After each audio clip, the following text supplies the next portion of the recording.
वर्तमान समय में इस योजना का लाभ लेके करते हैं तो अल्टीमेटली जो है मांस उत्पादन में बढ़ोतरी होगी, और अल्टीमेटली क्या होगा कि इससे आर्थिक लाभ अर्जित कर सकते हैं।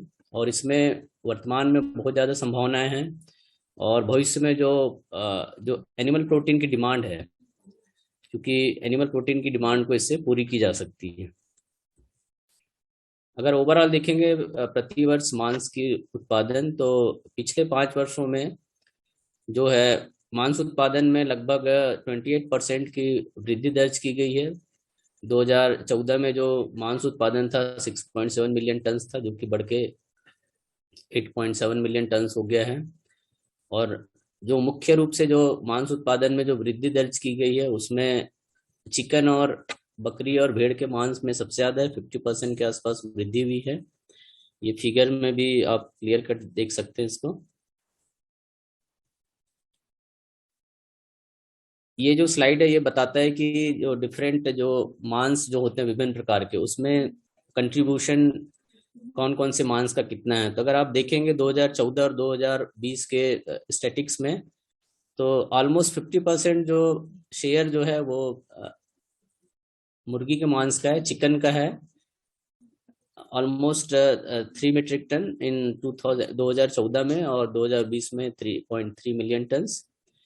मटन और चिवान मतलब शीप और गोट के मीट का जो प्रतिशत जो शेयर है वो लगभग 23% है 2014 में, जो कि 1.5 मिलियन टन था, जो कि 2020 में बढ़ के 1.8 मीट्रिक टन हो गया है। Beef is also same around, जो कि 24% था 2014 में, बढ़ के ये 22% हुआ है।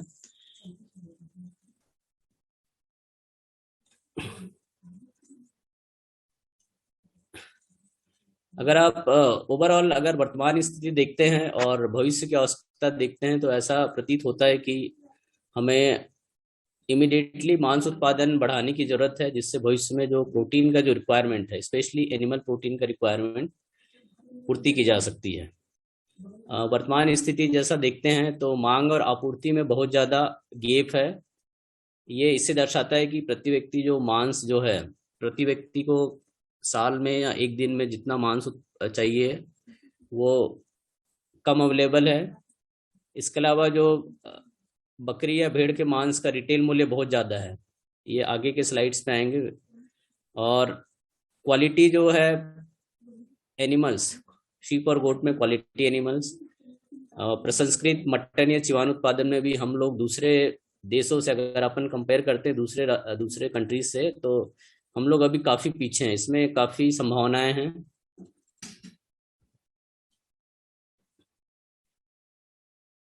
ओवरऑल देखेंगे तो 20 वर्षों में प्रति व्यक्ति मांस की उपलब्धता जो कि 2002 में 2.1 मिलियन टन से बढ़कर 2021 में 8.8 मिलियन टन हो गया, लेकिन इसके बाद भी जो प्रति व्यक्ति मांस की उपलब्धता बहुत कम है। जो 2002 में जो 4.07 किलो था, ये बढ़ के 2020 में 5.2 हुआ है। लेकिन जो NIN इंस्टीट्यूट है हैदराबाद में, national institute of nutrition ICR, उनके अनुसार एक व्यक्ति को एक वर्ष में कम से कम 11 किलो मांस की आवश्यकता होती है प्रोटीन रिक्वायरमेंट के लिए। तो इस हिसाब से देखते हैं तो अभी भी हम लोग काफी पीछे हैं। एवरेज जो है 5.2 किलो का है, तो अभी भी हाफ ऑफ प्रोटीन रिक्वायरमेंट जो है वो पूर्ति कर पा रहे हैं अपन। अगर अमाउंट ऑफ मनी में जाते हैं या रिटेल मूल्य में जाते हैं, तो काफी रेट्स में काफी डिफरेंसेस आए हैं। स्पेशली तेलंगाना, महाराष्ट्र और छत्तीसगढ़ में जो चिकन का जो रेट वर्ष 2000 में जो 55 से 60 रुपए किलो हुआ करता था, वो 2022 में बढ़ के 250 रुपये हो गए हैं, और भविष्य में प्रोजेक्टेड जो रेट है वो करीब 300 रुपये का होगा। उसी टाइप से जो मटन या चिवान जो है, भेड़ और बकरी के मांस का जो रेट वर्तमान में जो कि 800 से 850 रुपये किलो है, और वर्ष 2030 के अनुसार जो प्रोजेक्टेड रेट है लगभग 1600 रुपये किलो के आसपास पहुंच जाएगा। प्रोजेक्टेड रेट है, इससे ज़्यादा भी हो सकता है, एजम्पशन है ये। भविष्य में मांग और आपूर्ति का गैप बढ़ सकता है, क्योंकि डेफिनेटली आप सभी लोग जानते हैं लोगों की औसत आय में बढ़ोतरी हो रही है, जिसके कारण से पेइंग कैपेसिटी बढ़ रही है, और जो है लोग एनिमल प्रोटीन कंजम्पशन की तरफ काफ़ी बढ़ रहे हैं। इसका जो मेन कारण है वो है, फर्स्ट, मनुष्य जनसंख्या में वृद्धि हो रही है, मांसाहारी लोगों के संख्या में प्रतिशत वृद्धि हो रही है, और जिस हिसाब से बकरी और भेड़ की जो जनसंख्या जो है वो बढ़नी चाहिए, उतने उसमें उनमें वृद्धि दर नहीं हो रही है। अगर आप मानव जनसंख्या देखेंगे तो 2001 में, जो कि हमारी जो जनसंख्या थी भारत देश की 100 करोड़ थी, और 2022 में जो कि बढ़कर 141 करोड़ हो गया है, लगभग 41% वृद्धि हुई है 21 वर्षों में। और 2030 का प्रोजेक्टेड जो जनसंख्या है 151 करोड़ है। 7% अगर प्रोजेक्टेड वृद्धि दर देखते हैं, इनके जो रिक्वायरमेंट, प्रोटीन रिक्वायरमेंट के लिए हमें शीप और गोट के पॉपुलेशन को बढ़ाने पड़ेंगे। अगर आप पिछले 20 से 25 सालों में देखेंगे तो मांसाहारी लोगों की संख्या में वृद्धि हुई है। ये ओवरऑल स्टेटिक्स है भारत देश का। भारत देश में अगर आप देखेंगे 93 94 में लगभग 56.7% मांसाहारी लोग थे जो मीट का सेवन करते हैं, जो कि बढ़ के 2019 और 20 में 77% हो गए। मतलब 100 लोगों में 77 लोग मांसाहारी भोजन का उपयोग कर रहे हैं। राजस्थान में वेजिटेरियन की संख्या ज़्यादा है, वेज की। लेकिन अगर आप दूसरे राज्य से कंपेयर करते हैं, आंध्र प्रदेश है, तेलंगाना है, छत्तीसगढ़, तो आंध्र प्रदेश और तेलंगाना में सबसे ज़्यादा मांसाहारी लोगों की संख्या है, नॉन वेजिटेरियन जो लोग हैं उनकी संख्या है, जो कि 93 94 में 82% से बढ़कर 96% है। मतलब हर 100 लोगों में 96 लोग नॉन वेजिटेरियन है। छत्तीसगढ़ में भी काफ़ी नॉन वेजिटेरियन है, ट्राइबल एरिया है, ट्राइबल डोमिनेटेड स्टेट है। और पिछले काफ़ी समय में, पिछले 6 वर्ष का अगर स्टैटिक्स देखते हैं तो लगभग 6% शिफ्टिंग हुई है वेज से नॉन वेजिटेरियन की तरफ, और लास्ट 26 वर्षों में लगभग 21% शिफ्ट हुए हैं वेजिटेरियन से नॉन वेजिटेरियन की तरफ। एक मुख्य कारण है बकरी और भेड़ की संख्या में प्रतिवर्ष कम वृद्धि। जैसा कि आप लोग जानते हैं, बकरी और जो भेड़ का मांस जो होता है, मुख्य मेजर स्रोत है मीट का। पशु संगणना देखते हैं, हर 5 साल में पशु संगणना होती है, जिसमें अगर आप ये स्टेटिक्स देखते हैं तो भेड़ और बकरी की संख्या में बहुत ज़्यादा बढ़ोतरी दर्ज नहीं की गई है।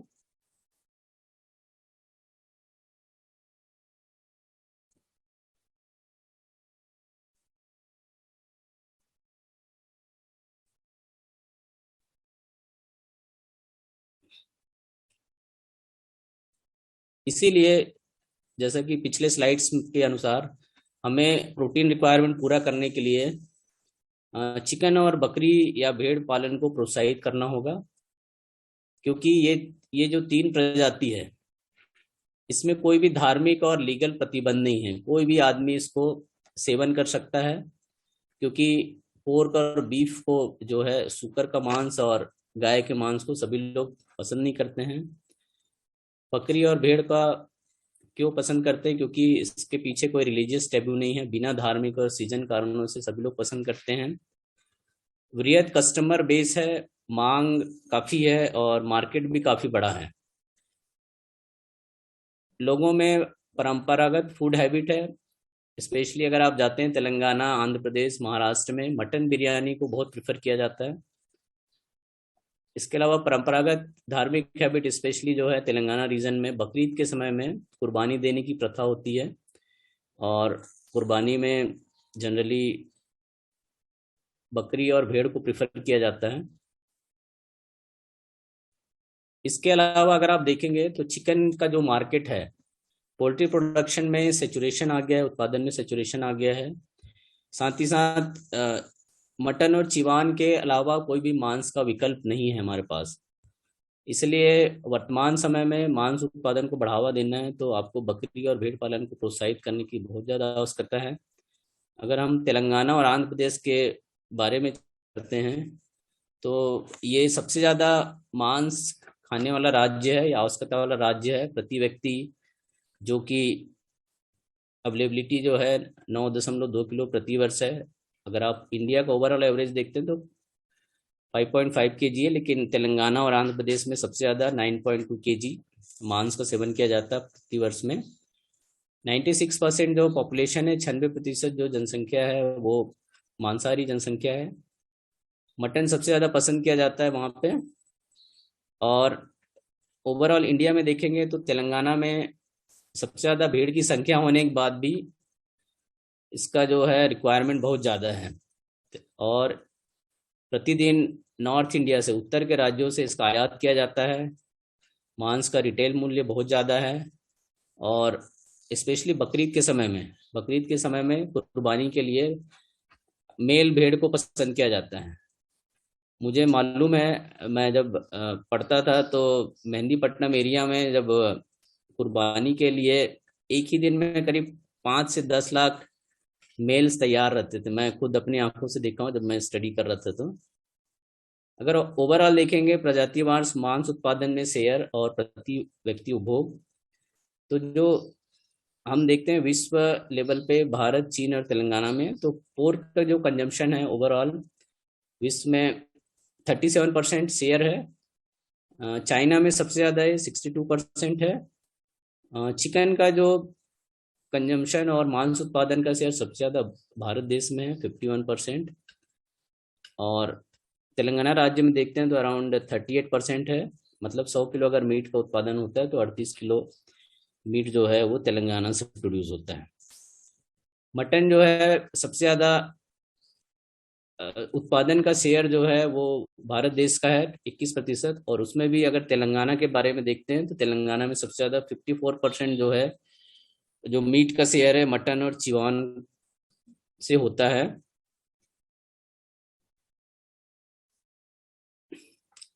क्योंकि मैं छत्तीसगढ़ राज्य से हूँ, इसलिए थोड़ा सा छत्तीसगढ़ के बारे में भी सिनेरियो देना चाहता हूँ। हमारे राज्य में 20वीं पशु संगणना के अनुसार लगभग 40 लाख के आसपास बकरा बकरी हैं, और बहुत ही कम संख्या में लगभग 1.8 लाख भेड़ हैं। और अगर 20वीं संगणना में देखते हैं तो 19वीं पशु संगणना के अनुसार लगभग 18 से 20% की वृद्धि दर है। लगभग 33 लाख पॉपुलेशन था 19वीं पशु संगणना में, जो कि बढ़ के 40 लाख हो गया है। प्रदेश के जो 75% जो है परिवार के पास औसतन लगभग 1.4 हेक्टेयर जमीन है, जो कि कृषि के साथ साथ पशुपालन का कार्य भी कर रहे हैं।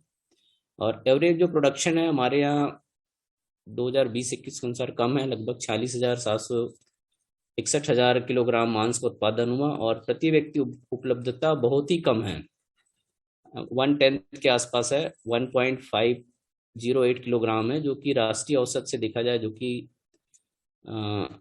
11 किलो का रिक्वायरमेंट है NIN के हिसाब से, तो ये बहुत ही कम है। छत्तीसगढ़ के बारे में अगर बताऊंगा तो 44% जो एरिया है वनों से आच्छादित है, आदिवासी बहुल राज्य है, और 86% जो मांसाहारी जनसंख्या के साथ। और समय के अनुसार छत्तीसगढ़ के ग्रामीण क्षेत्रों में बकरी पालन की संभावनाएं बहुत ज़्यादा है। ये स्टैटिक्स शो करता है अलग अलग राज्यों का भारत देश के। इसके हिसाब से अगर देखेंगे तो वर्तमान समय में राजस्थान, गुजरात, महाराष्ट्र, उड़ीसा, मध्य प्रदेश और उत्तर प्रदेश में जो है बकरी और भेड़ की संख्या कम होते जा रही है, और जबकि छत्तीसगढ़ राज्य में इसमें 20% की वृद्धि दर्ज की गई है।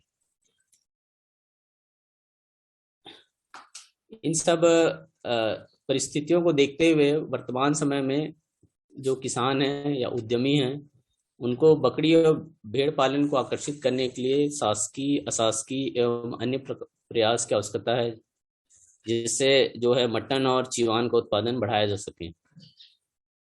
इसमें क्या क्या ऑप्शंस उपलब्ध हो सकते हैं ये आगे के स्लाइड्स में आएगा। सबसे पहले है बकरी भेड़ के ब्रीडेबल या प्रजनन योग्य जनसंख्या में वृद्धि करने के लिए ऑप्शंस ये हो सकते हैं। वर्तमान में उपलब्ध जो भी ब्रीडेबल पॉपुलेशन है, प्रजनन योग्य जो बकरा बकरी है या भेड़ है, उनका संरक्षण करना, संवर्धन करना। जो भी बकरी पालक चरवाहे हैं या भेड़ पालक चरवाहे हैं, उनको मदद की बहुत जरूरत है, सामाजिक मदद, साथ ही साथ आर्थिक मदद की जरूरत है। तीसरा है एरिया स्पेसिफिक जगह है, एक पर्टिकुलर पॉकेट्स होते हैं सभी राज्यों में, सभी जिलों में। उन जगहों में बकरी और भेड़ के नए ब्रीडिंग्स और व्यावसायिक फार्म की स्थापना को के ऊपर जोर देना पड़ेगा। दूसरा है उत्पादन क्षमता में बढ़ोतरी। जो भी हमारे पास जो भी एनिमल्स अवेलेबल हैं, उसकी प्रोडक्टिविटी को हम बढ़ा सकते हैं अगर हम कुछ गवर्नमेंट या नॉन गवर्नमेंट इंटरवेंशंस कर सकें। जैसे समय पर पोषण प्रबंधन, समय पर टीकाकरण, उपचार, तकनीकी सहायता एवं वित्तीय सहायता से लगभग हम 20 से 25% तक उत्पादकता को बढ़ा सकते हैं। और अल्टीमेटली अगर बकरी और भेड़ का पॉपुलेशन बढ़ेगा तो मांस उत्पादन में वृद्धि दर्ज की जा सकती है। एनएलएम क्या है? Actually national live stock mission जो है 2014-15 से पशुपालन और डेयरी विभाग, जो कि कृषि विभाग के अधीन था 2014-15 में, उस समय ये इंटरप्रेन्योरशिप डेवलपमेंट स्कीम के नाम से चालू हुआ था, जिसमें 7 सेंट्रली स्पॉन्सर्ड स्कीम्स थे। स्कीम्स छोटे छोटे थे, बहुत बड़े स्कीम्स नहीं थे। अगर देखेंगे तो कॉमर्शियल बकरी या भेड़ की यूनिट्स थे, जिसमें मैक्सिमम 12,500 रुपये की सब्सिडी थी। एक 100 भेड़ या बकरी की स्कीम में 2.5 लाख तक की सब्सिडी थी, 25% सब्सिडी या मैक्सिमम 2.5 लाख रुपए। कुछ रैबिट फार्म्स के लिए भी सब्सिडी थी। कुछ अभी भी कुछ मिशंस चले हैं। इसी राष्ट्रीय पशुधन मिशन को 2021-22 में रिवाइज्ड और रिलाइन किया गया है, जिसमें कुछ सब मिशंस, कुछ यूनिट साइज और अनुदान को बढ़ाया गया है, जिसके कारण से योजना बहुत ही अट्रैक्टिव हो गई है।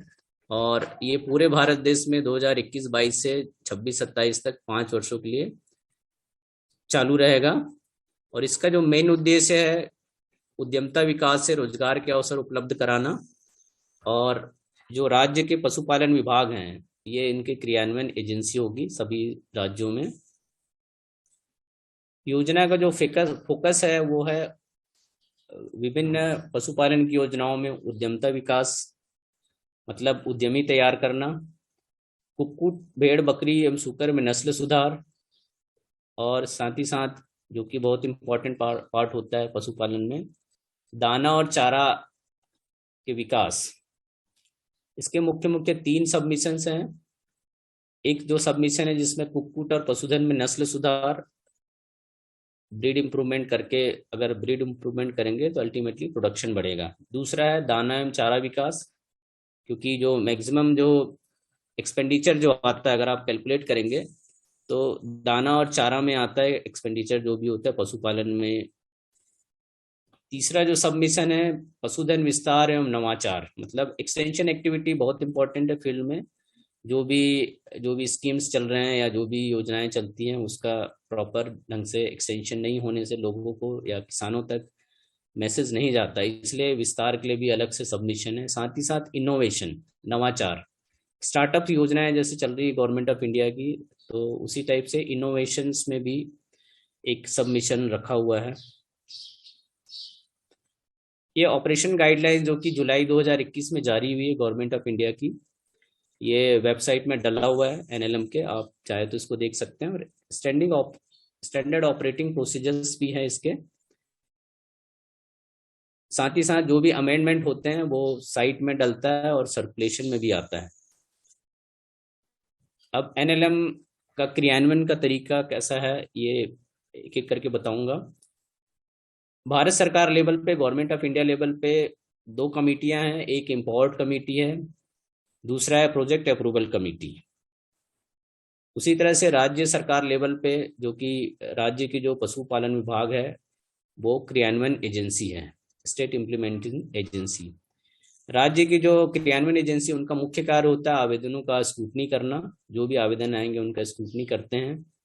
योग्य आवेदनों को राज्य स्तरीय कार्यकारी समिति होती है स्टेट लेवल पे, उसके पास अप्रूवल के लिए रखना। इसके बाद योजना के कंप्लीट होने के बाद 2 वर्षों तक मॉनिटरिंग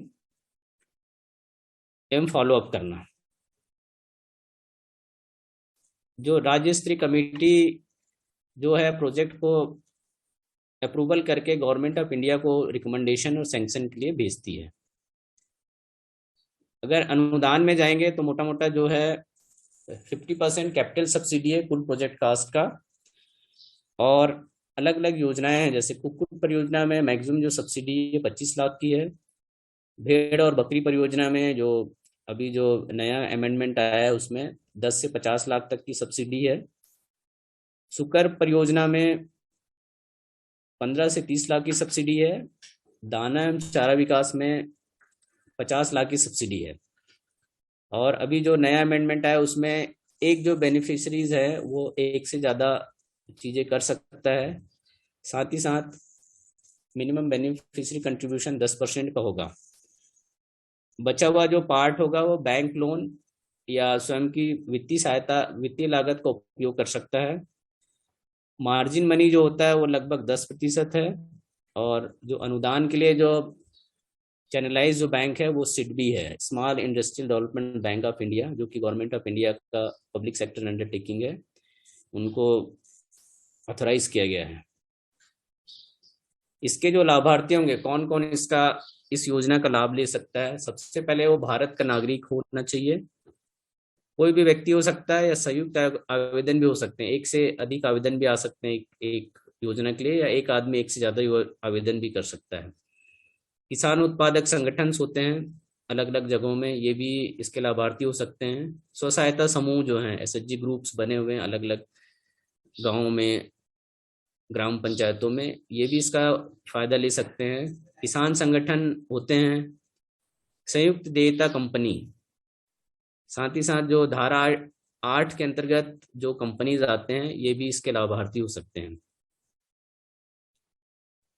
जॉइंट एप्लीकेशंस में भी आ सकते हैं।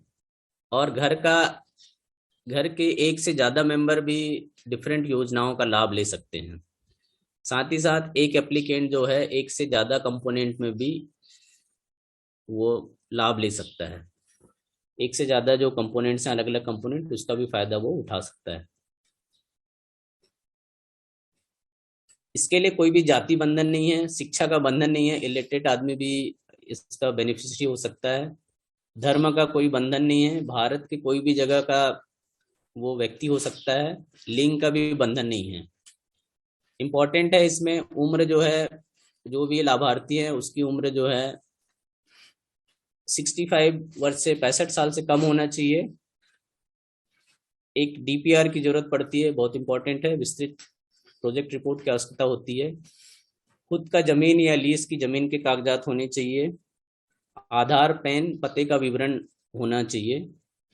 इसके अलावा जो प्रोजेक्ट की जगह होगी जहाँ पे ये फार्मिंग करेगा उसका जीआई टैगिंग और फोटोग्राफ्स की जरूरत पड़ेगी। साथ ही साथ अगर कोई हितग्राही जो है या उद्यमी जो है पहले से पशुपालन गतिविधि में लगा हुआ है या प्रशिक्षण लिया हुआ है या इसका अनुभव रखता है तो उसको इसमें एडेड एडवांटेज है। अगर आप देखेंगे इसमें नस्ल सुधार में तो मेनली 5 एक्टिविटीज हैं। एक्टिविटी 1 जो है ग्रामीण कुक्कुट पालन एवं नस्ल सुधार में उद्यमिता। दूसरा है जिसके बारे में अपन आज चर्चा कर रहे हैं, जो एक्टिविटी 2 के अंतर्गत है, छोटे रोमंथी पशु जो है भेड़ और बकरी में नस्ल सुधार में उद्यमिता। तीसरी एक्टिविटी है भेड़ और बकरी नस्लों में नस्ल सुधार। चौथा जो है सुकर पालन में उद्यमिता। पांचवा जो है सुकर के विभिन्न नस्लों में नस्ल सुधार। तो ये नस्ल सुधार में 5 जो एक्टिविटीज एनएलएम के अंतर्गत चल रहे हैं। जो भेड़ और बकरी की उद्यमिता योजना जो है, इसमें शुरुआत में जो था 500 की स्कीम थी, 500 फीमेल्स, मतलब 500 भेड़ और बकरी और उसके साथ 25 मेल एनिमल्स का था, जो कि अभी अमेंडमेंट होके कम हो गया है। जो स्कीम जो है अभी कम से कम 100 फीमेल्स, 100 मादा और 5 नर को भी लेके कर सकते हैं, जिसमें अधिकतम जो है 10 लाख सब्सिडी है। किसी के मल्टीपल में 200 रखते हैं तो 20 लाख सब्सिडी है। 300 अगर फीमेल्स रखते हैं तो 30 लाख सब्सिडी है, कैपिटल सब्सिडी। 400 फीमेल्स और 20 मेल रखते हैं तो 40 लाख सब्सिडी है। 500 बकरी या भेड़ और 25 उसके साथ नर रखते हैं तो 50 लाख सब्सिडी है। इसका जो मुख्य उद्देश्य है इस योजना का, भेड़ और बकरी उद्यमिता योजना का, जो है बकरी और भेड़ में उद्यमिता विकास को बढ़ावा देना, वैसायिक मॉडल तैयार करना। इसके अलावा जो भी गांव में जो अलग अलग जो एसएचजी ग्रुप्स हैं, फार्मर सोसाइटी है, सेक्शन 8 की जो कंपनियां हैं, उनको इंसेंटिव्स प्रदान करना, जो पहले से लगे हुए हैं उनको इंसेंटिव प्रदान करना। साथ ही साथ जो भी बकरी और भेड़ पालन में छोटे लेवल पे काम कर रहे हैं या अनऑर्गेनाइज्ड है, उनको ऑर्गेनाइज सेक्टर में कन्वर्ट करना। इस सब से इसका मुख्य उद्देश्य है प्रमोशंस करना। साथ ही साथ जो है वैज्ञानिक तरीके से जो बकरी और भेड़ पालन को बढ़ावा देना। साथ ही जो है स्टॉल फीडिंग को प्रमोट करना, स्टॉल फीडिंग जो प्रैक्टिसेस हैं भेड़ और बकरी में उसको बढ़ावा देना। अगर आप देखेंगे इस योजना में सब्सिडी मिलने वाले कंपोनेंट क्या क्या हैं, उसका नेक्स्ट स्लाइड में आएगा। ये कंपोनेंट का डिटेल है एनएलएम में भेड़ और बकरी का। तो ये इंडिकेटिव लिस्ट है, अगर आप जाएंगे इसमें तो जो 500 एनिमल के लिए स्टेट का जो कंस्ट्रक्शन का जो रिक्वायरमेंट है 5500 स्क्वायर फीट जगह की जरूरत पड़ेगी। जो सिक पेन है, बीमार जो पशुओं को रखने के लिए, और किड शेड के लिए 3500 square feet. Female animal 500 animals, male animal 25। ये इसके इंडिकेटिव लिस्ट दिए हुए हैं लगभग 11। और उसी में एक मॉडल प्रोजेक्ट भी दिया हुआ है जिसका टोटल जो कॉस्ट है लगभग 87,30,000 रुपये है। कुछ कंपोनेंट है जिसमें लाभ नहीं मिलेगा, जो कि कार्यकारी लागत जो है इस पे लाभ नहीं मिलेगा। स्वयं के लिए कार खरीदते हैं तो उसमें इसको अनुदान नहीं मिलेगा। जमीन खरीदने के लिए कोई अनुदान नहीं है। लीज या किराए पे जमीन लेते हैं इस योजना में तो इसके लिए भी कोई अनुदान नहीं है। और जो भी आप शेड कंस्ट्रक्शन के अलावा दूसरे अगर ऑफिस बनाते हैं या दूसरे पर्पस के लिए घर बनाते हैं तो इसके लिए कोई अनुदान इसमें नहीं है। ये टेबल शो करता है कि जो 100+5 से लेकर 500+25 की जो स्कीम्स है उसमें जो पेरेंट स्टॉक जो बनाएंगे उसका रिक्वायरमेंट है। ये 100 के लिए लगभग 1100 स्क्वायर फीट जगह की जरूरत पड़ेगी, बीमार पशु के लिए 700। तो ये आपके जो 100 का बाइफरकेशंस है जो भी सब्सिडी कंपोनेंट का। उसी टाइप से अगर आप 500 में जाएंगे, इसका मैं बता चुका हूँ। तो ये जो 100, 200, 300, 400, 500 जो एनिमल्स को अपन लेके जो ये योजना जो चलेगी उसके ये डिफरेंट कंपोनेंट्स हैं। अब इम्पोर्टेंट चीज है कि इसके लिए कैसे आवेदन करें, क्या क्या जरूरी कागजात की जरूरत पड़ेगी, डॉक्यूमेंट्स क्या क्या लगेंगे। और इस योजना को सफल बनाने के लिए जो है लोकल पशु चिकित्सा सहायक संलग्न हैं या पशु चिकित्सा अधिकारी हैं, अलग अलग राज्यों में अलग अलग नाम से जाने जाते हैं, उनका इसमें क्या योगदान हो सकता है। सबसे पहले जो योजना का लाभ लेने के लिए उद्यमी हैं, जो आवेदक हैं, उसको ऑनलाइन पोर्टल जो है www.nmludaymitra.in में निर्देश का पालन करते हुए आवेदन पत्र एवं जो भी जरूरी कागजात हैं वो लोड करना पड़ेगा। आगे के स्लाइड्स में आएगा ये। इसमें कोई भी पंजीयन शुल्क या प्रोसेसिंग फीस नहीं है, ये आप लोग याद रखिएगा। इसमें कोई फीस नहीं लगेगा प्रोसेसिंग में। साथ ही साथ पोर्टल में अप्लाई करते समय समस्त आवश्यक दस्तावेज के साथ विस्तृत प्रोजेक्ट रिपोर्ट, जिसमें आपका कुल लागत, कुल आय, आर्थिक लाभ, इसके अलावा आपने फॉरवर्ड और बैकवर्ड लिंकेज किया, इसका क्लियर कट वर्णन होना चाहिए। अगर आप इसमें जाएंगे साइट पे तो देखेंगे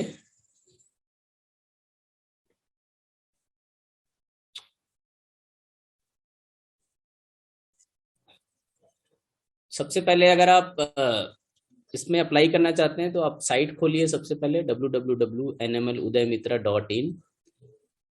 उसके बाद आवेदन या अप्लाई टैब पर क्लिक करिए। साथ ही साथ क्लिक करने के बाद आपसे आपका मोबाइल नंबर या कॉन्टेक्ट नंबर पूछा जाएगा, उसको आप पंजीयन कराइए। उसके बाद आपको ऑनलाइन आवेदन पत्र जो भी है, एक 2 पेज का फॉर्मेट है, उसको आपको भरना है। और साथ ही साथ आपको जो भी जरूरी कागजात जो मांगेंगे उसको अपलोड करते जाना है। सभी आवेदन पत्र भरने के बाद और कागजात अपलोड होने के बाद आपको सबमिट करना है। सबमिट का ऑप्शन आएगा तो आपको सबमिट कर देना है।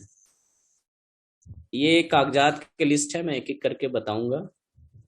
अगर आप प्रोजेक्ट से संबंधित कागजात देखेंगे तो इसमें बहुत इंपॉर्टेंट जो है, सबसे ज्यादा इंपॉर्टेंट जो है, विस्तृत प्रोजेक्ट रिपोर्ट होना चाहिए, जिसको इंग्लिश में डीपीआर बोलते हैं, डिटेल प्रोजेक्ट रिपोर्ट। इसमें आपका प्रोजेक्ट मूल्य, फाइनेंस का माध्यम क्या होगा, लाभ कितना होगा, इस सब का वर्णन होगा। दूसरा है जमीन के कागजात। जमीन के कागजात में आपका खुद का है या लीज में लिया हुआ है, किराया एग्रीमेंट है, ये आपके पास पेपर्स होने चाहिए। प्रोजेक्ट की जगह का फोटोग्राफ। आवेदक का प्रोजेक्ट में वित्तीय लागत का कागजात प्रूफ होना चाहिए। साथ ही साथ अगर ग्रुप में काम करते हैं, जैसे एसएचजी ग्रुप्स है या एफपीओ ग्रुप है, उसमें काम करते हैं, तो जो भी किसान जुड़े हुए हैं उनका नाम, आधार नंबर, मोबाइल नंबर सब होना चाहिए। दूसरा है आवेदक से संबंधित कागजात। जो बेनिफिशरीज हैं उसको सबसे पहले पैन कार्ड बहुत इंपॉर्टेंट है, जरूरी कागजात है। अगर पहले से कोई काम कर रहा है तो उसका अगर जीएसटी पंजीयन नंबर होगा तो ये जरूरत है, लेकिन बहुत जरूरी नहीं है ये। अगर कॉन्ट्रैक्ट फार्मिंग कर रहे हैं, किसी के साथ जुड़ के काम करते हैं, तो आपको कंपनी तो सर्टिफिकेट देना पड़ेगा, पार्टनरशिप डीड लगेगा। पते के लिए बहुत इंपॉर्टेंट है ये, जनरली ये सभी जगह मांगा जाता है। तो चुनाव आयोग का फोटो पहचान पत्र या बिजली बिल या पानी का बिल या टेलीफोन बिल या बैंक पासबुक, जो भी अवेलेबल हो आपको अवेलेबल होना चाहिए। इसके अलावा एक और है, इसमें अगर पहले से काम कर रहे हैं तो 3 वर्ष का वार्षिक वित्तीय लेखा जोखा होना चाहिए। 3 साल का आयकर रिटर्न फाइल होना चाहिए। पिछले 6 माह का बैंक स्टेटमेंट। और इसमें एक और इम्पोर्टेंट, बैंक मैंडेट फॉर्म के साथ कैंसल चेक। अगर आप किसी कॉन्ट्रैक्ट फार्मिंग करते हैं तो की प्रमोटर और कॉन्ट्रैक्ट फार्मिंग से संबंधित कागजात होना चाहिए, जैसे पैन कार्ड, आधार कार्ड, पते का विवरण, फोटोग्राफ बहुत इंपॉर्टेंट है। जाति प्रमाण पत्र की अगर है तो आप दे सकते हैं। शैक्षणिक प्रमाण पत्र, अगर आप हैं कुछ टेक्निकल नॉलेज रखते हैं तो शैक्षणिक प्रमाण पत्र डाल सकते हैं। प्रशिक्षण प्रमाण पत्र इंपॉर्टेंट है, साथ ही साथ अनुभव प्रमाण पत्र ये भी इम्पोर्टेंट है। तो नेक्स्ट स्लाइड में जो इम्पोर्टेंट जो है ये याद है। सबसे पहले जो आपको जो जरूरी कागजात हैं जो कि मैंडेटरी हैं, वो जो है आपको पीएनजी फाइल होना चाहिए या जेपीजी फाइल होना चाहिए या पीडीएफ फाइल होना चाहिए। साथ ही साथ ये 1 GB से कम होना चाहिए। अगर 1 GB से ज्यादा है तो वो ये अपलोड नहीं हो पाएगा। तो आपको ध्यान रखना है कि जो भी आपके जो डॉक्यूमेंट्स हैं वो 1 GB से कम होने चाहिए और इस फॉर्मेट में होना चाहिए। इसमें जो इम्पोर्टेंट जो चीज़ें हैं मैंडेटरी है, वो विस्तृत प्रोजेक्ट रिपोर्ट, जमीन के कागजात, फोटोग्राफ्स, पैन नंबर, पते का विवरण, आधार कार्ड, कैंसल चेक, फोटोग्राफ्स और अनुभव प्रमाण पत्र, ये इम्पोर्टेंट हैं।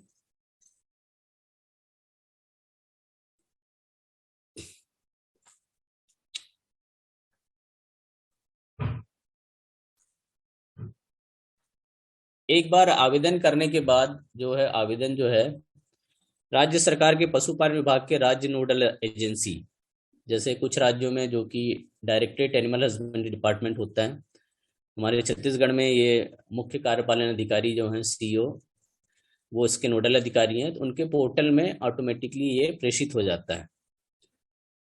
उसके बाद जो आवेदन की जो प्रक्रिया है उसमें विभिन्न स्टेप्स आते हैं। सबसे पहले तो ऑनलाइन आवेदन करेगा आवेदक जो है बेनिफिशियरी। उसके बाद जो ऑटोमेटिकली जो गवर्नमेंट ऑफ इंडिया के पोर्टल से ये जो है पर्टिकुलर स्टेट्स के जो है पशुपालन विभाग में जो भी नोडल अधिकारी है उनके पास वो आवेदन की जांच के लिए आता है। उसके बाद अगर लोन लेना चाहता है बैंक से, तो लोन की प्रक्रिया चालू हो जाती है डीपीआर के हिसाब से।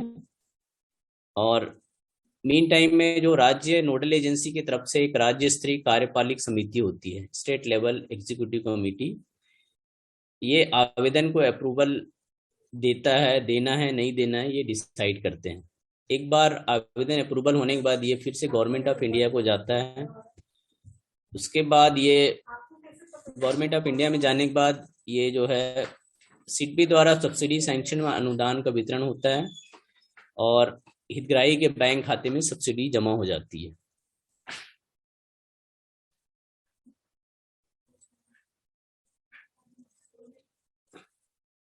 इस योजना में जो अनुदान जो है 2 किस्तों में जारी किया जाएगा। जो पहला किस्त जो है योजना के शुरुआत में दिया जाएगा, 50-50% 2 किस्तों में जारी होगा।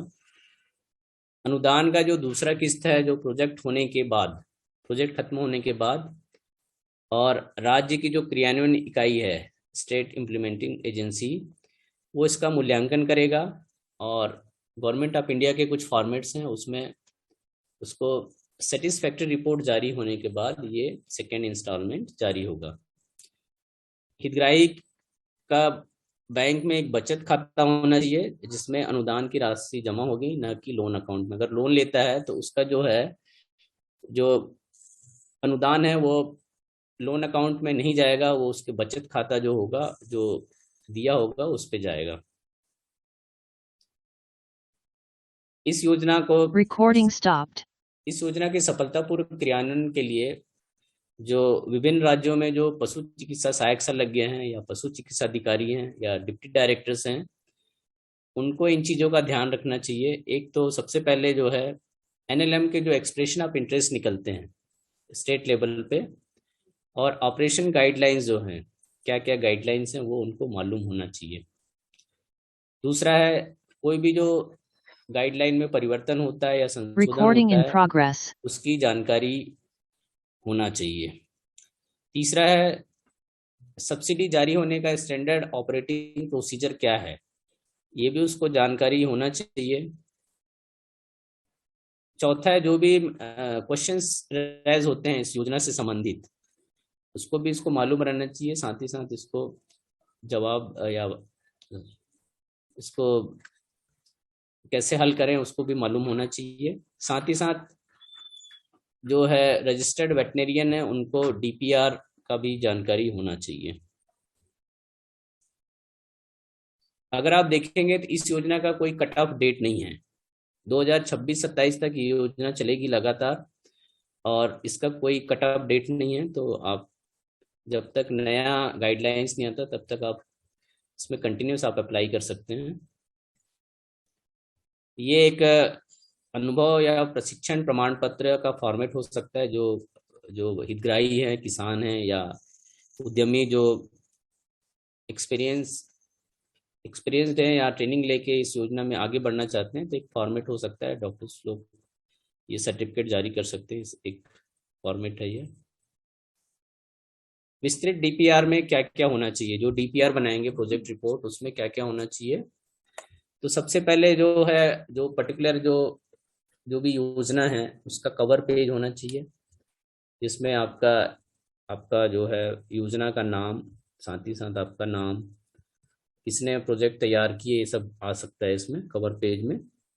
दूसरा, योजना से जुड़े सेक्टर का संक्षिप्त प्रस्तावना, जिस पे आप अप्लाई कर रहे हैं जिस योजना के लिए, उसके बारे में संक्षिप्त प्रस्तावना होना चाहिए, ब्रीफ इंट्रोडक्शन होना चाहिए।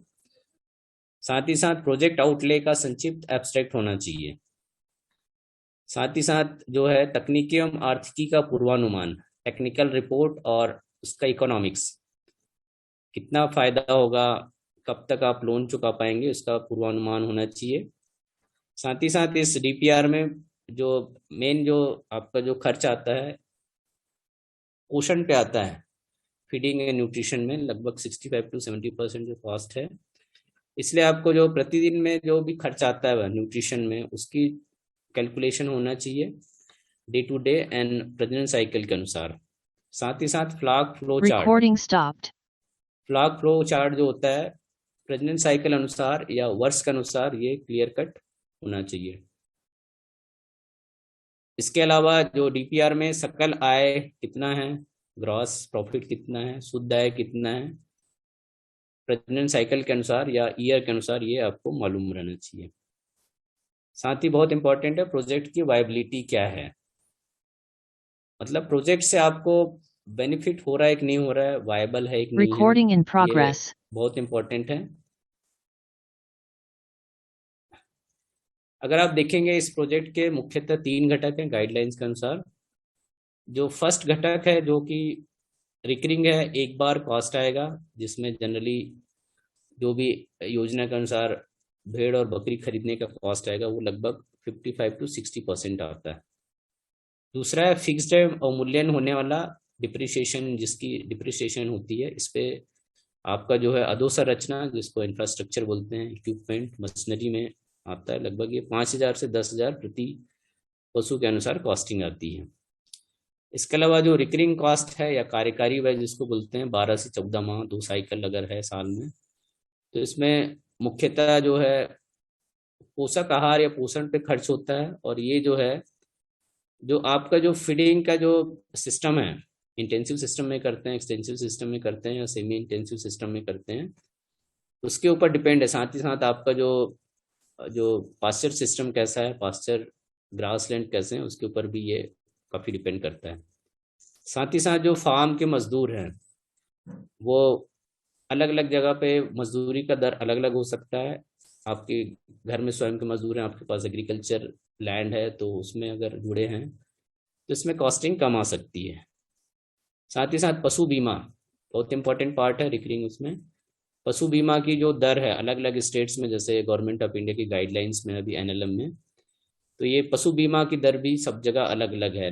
नॉर्थ हिली एरियाज में पशु बीमा की दर है वो अलग है। साथ ही साथ उस पर्टिकुलर स्टेट में पशु बीमा उपलब्धता है कि नहीं है, ये भी एक फैक्टर है इसमें। साथ ही साथ अन्य व्यय। Recording stopped.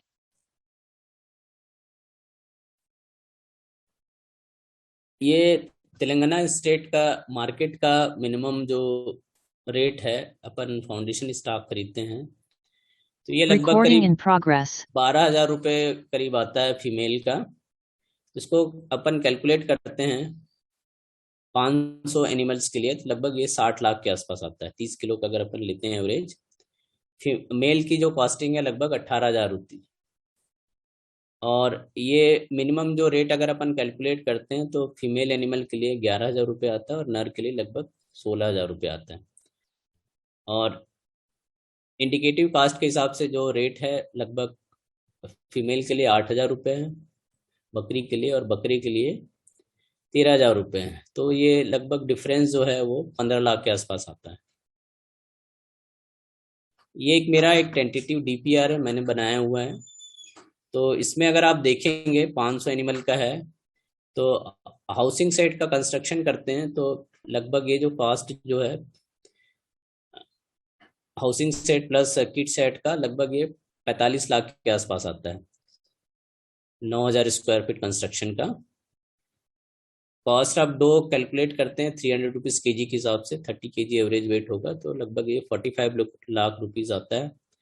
मेल एनिमल का कॉस्ट जो है अपन कैलकुलेट करते हैं तो लगभग 2.62 लाख का आसपास आता है। ट्रांसपोर्टेशन कॉस्ट 300 रुपये गोट का अपन देखते हैं तो 1.57 लाख। तो जो ओवरऑल अगर अपन कैलकुलेट करते हैं जो कि सब्सिडी पोर्शन में आता है, ये करीब करीब 105 लाख का प्रोजेक्ट होता है। ये फिक्स कॉस्ट नहीं है, ये आपके जो एरिया वाइज, स्टेट वाइज और जो फार्मर्स का रिक्वायरमेंट के हिसाब से ये ऊपर नीचे हो सकता है। दिस इज नॉट फिक्स्ड, लेकिन गाइडलाइंस के हिसाब से आपको चलना है। तो आप इसको टोटल अगर आप देखते हैं, टेंटेटिव डीपीआर है, टोटल फाइनेंशियल आउटले, तो शेड की कॉस्टिंग लगभग 45 लाख आती है। फाउंडेशन स्टॉक खरीदते हैं जो कि लगभग 54 लाख के आसपास आता है, इक्विपमेंट में 5.5 है। तो टोटल फिक्स्ड इन्वेस्टमेंट जो है लगभग 1.4 करोड़ के आसपास आता है। फीडिंग कास्ट देखते हैं 14 महीने का 2 साइकिल मानते हैं मोटा मोटा अगर देखते हैं तो लगभग 49 लाख का फीडिंग कास्ट आता है कंसंट्रेट्स खरीदने का। कल्टीवेशन एक्सपेंसेस लगभग 1.5 लाख। तो टोटल वेरिएबल इन्वेस्टमेंट लगभग 58 लाख का होता है। और इसमें अगर प्रोडक्शन देखते हैं तो लगभग 1300 जो गोट प्रोड्यूस होते हैं 2 साइकिल में 14 महीने के, तो इसमें करीब 98 लाख के आसपास, 97.5 लाख का सेलिंग होती है। तो मोटा मोटा जो है लगभग 39,10,000 के आसपास टोटल ग्रॉस प्रॉफिट होता है। ये डिपेंड करता है आपके जो फार्मिंग प्रैक्टिस, आपके जो मैनेजमेंट सिस्टम कैसा है, आपका फीडिंग सिस्टम कैसा है। ये this is not fixed, this is assumption. ये आपका बढ़ भी सकता है, ये घट भी सकता है। उसी टाइप से ये 100 एनिमल्स का भी है सेम कैलकुलेशन में।